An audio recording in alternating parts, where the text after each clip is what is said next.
Welcome to BBB9 news channel. NTR జిల్లా జగ్గయ్యపేట మండలం చిల్లకల్లు ప్రజా దర్బార్ ప్రజా వేదిక కార్యక్రమంలో ప్రజల సమస్యను అడిగి తెలుసుకున్న ఎమ్మెల్యే శ్రీరామ్ రాజగోపాల్ తాతయ్య. రాష్ట్ర ప్రభుత్వం ముఖ్యమంత్రి నారా చంద్రబాబు నాయుడు పిలుపు మేరకు జగ్గయ్యపేట నియోజకవర్గంలో ఎమ్మెల్యే శ్రీరామ్ రాజగోపాల్ తాతయ్య ఆధ్వర్యంలోని జగ్గయ్యపేట మండలం చిల్లకల్లు మండల ప్రజా పరిషత్ కార్యాలయంలో ప్రజా దర్బార్ ప్రజా సమస్యల పరిష్కార వేదిక కార్యక్రమాన్ని ఆయన నిర్వహించారు. ఈ సందర్భంగా ఎమ్మెల్యే ప్రజల సమస్యలు తెలుసుకుని ప్రజల నుంచి ప్రజా వినతులను స్వీకరించారు. ప్రజా వేదికల్లో వచ్చిన అర్జీలను క్షుణ్ణంగా పరిశీలించి సమస్యల పరిష్కారానికి చర్యలు చేపడతామని తెలిపారు. ముఖ్యమంత్రి నారా చంద్రబాబు నాయుడు గారి నేతృత్వంలో రాష్ట్రంలో మంచి ప్రభుత్వం ఏర్పడిందని, ప్రజలందరూ చైతన్యవంతులై ప్రభుత్వ సేవలు సద్వినియోగం చేసుకోవాలని ఎమ్మెల్యే శ్రీరామ్ తాతయ్య వెల్లడించారు. ప్రజా వేదికల్లో ఇళ్ల స్థలాలు, పెన్షన్లు, ఇటీవల కురిసిన వర్షాలకు గాను ఇళ్లు కొట్టుకుపోయినటువంటి వారికి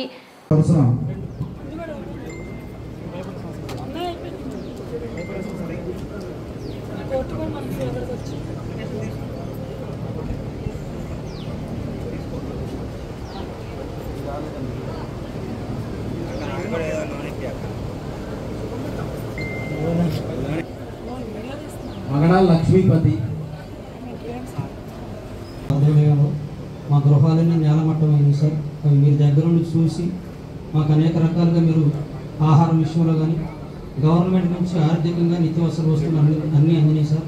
మా పరిస్థితి ప్రజెంట్ ఏంటంటే ఒంటి మీద గట్టలు తప్పితే ఏమీ లేవు సార్. మరి గవర్నమెంట్ వారు ఇచ్చినటువంటి ఆర్థికంగా కానీ నిత్యావసర వస్తువులు కానీ ఈ రోజు వరకు బ్రతుకుతున్నాం సార్. మరి గవర్నమెంట్ వారు ఇప్పుడు మాకు కాలనీలు శాంక్షన్ చేయటమంటే మేము కట్టుకోలేని పరిస్థితి సార్. మా దగ్గర ₹10 కూడా లేదు సార్. ఏదైనా ప్రభుత్వం వారు ఇస్తేనే మేము బ్రతికే పరిస్థితి సార్. మరి కాలనీల విషయంలో పూర్తిగా ప్రభుత్వం వారే కట్టించినట్లయితే మా జీవితాంతం మీకు రుణపడి ఉంటాం సార్. నమస్కారం సార్. అక్కడ కూడా పూర్తిగా కట్టడం ఉండదు కాబట్టి హౌసింగ్ కాలనీ శాంక్షన్ చేపిస్తాం. ఇంకేదంటే కాకపోతే తెలిసిన వాళ్ళతో మా సాయం చేస్తాం. ఎందుకంటే ప్రభుత్వం ఎక్కడ కూడా కట్టదు. ఇప్పుడు గత ప్రభుత్వం ₹1,20,000 ఈ ప్రభుత్వం 4 lakhs ఇస్తామని చెప్పన్నారు. మీ ఊరు కొన్ని శాంక్షన్ అయిపోతుంది, దాంట్లో మీకు ప్రయారిటీ ఇస్తాం.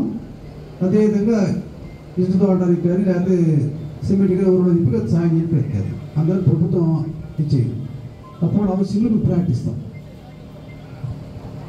నుంచి వచ్చి మా ఆఫీస్కో, ఎంఆర్ ఆఫీస్కో, ఎండి ఆఫీస్కో లేక రకరకాల ఇరిగేషన్ డిపార్ట్మెంటు, ఎలక్ట్రికల్ డిపార్ట్మెంట్ రకరకాల సమస్యలు ఇస్తూ ఉంటారు. ఒక్కొక్కటి ఇండివిజువల్గా చేయటం కన్నా అందరి యొక్క ఆ గ్రామంలో ఆ ప్రజల యొక్క సమస్యలు తెలుసుకొని ఏ డిపార్ట్మెంట్ సాగ్రిగేట్ చేసి అన్ని పరిష్కారం చేయడం కోసం ముఖ్యమంత్రి ఆదేశాల ప్రకారం ప్రతి కాన్స్టిట్యూన్సీని కూడా వారానికి ఒక రోజు 4 వారాల్లో కాన్స్టిట్యూన్సీ మొత్తం కూడా కంప్లీట్ చేయాలి. దాన్ని మరి ఈరోజు ఎవరైతే అర్జీలు ఇస్తారో ఆ అర్జీను ఆ శాఖకు పంపించి దాని మీద ఫాలోఅప్ చేయడం ఈజీగా ఉంటుంది. కాబట్టి ఈరోజు ఈ కార్యక్రమం ఏర్పాటు చేసాం.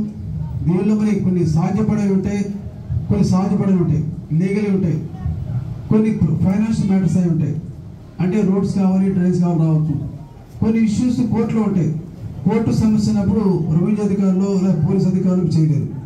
అటువంటి కాకుండా ఇది సాధ్యపడేది, అది ఫైనాన్స్ కమిట్మెంట్ కాంది, అది ఏమాత్రం ఆక్షేపం లేదు, సమస్య తప్పకుండా చేస్తాం. దీనిలో అధికార నిర్లక్ష్యం లేకపోతే ఫాలోఅప్ లేకపోవడం, అర్జీలు ఇవ్వలేకపోవడము, ఈ పక్కన పడేయడం సమస్యలు ఉంటాయి. కాబట్టి ఈ సమస్యలు తెలుసుకొని పరిష్కారం చేసే ప్రయత్నం మీ అందరూ సహకరించి తప్పకుండా దీన్ని ఫస్ట్ టైం. ఎందుకంటే జగన్పేటలో మల్లపాటి వెంకటేశ్వర గారు రోల్ మోడల్ చేస్తారని ముందు జగన్ మండలం ఏర్పాటు చేసుకుని నెక్స్ట్ పరిగెత్తిన వాళ్ళు ఒక మండలం ఏర్పాటు చేసుకుంటాం.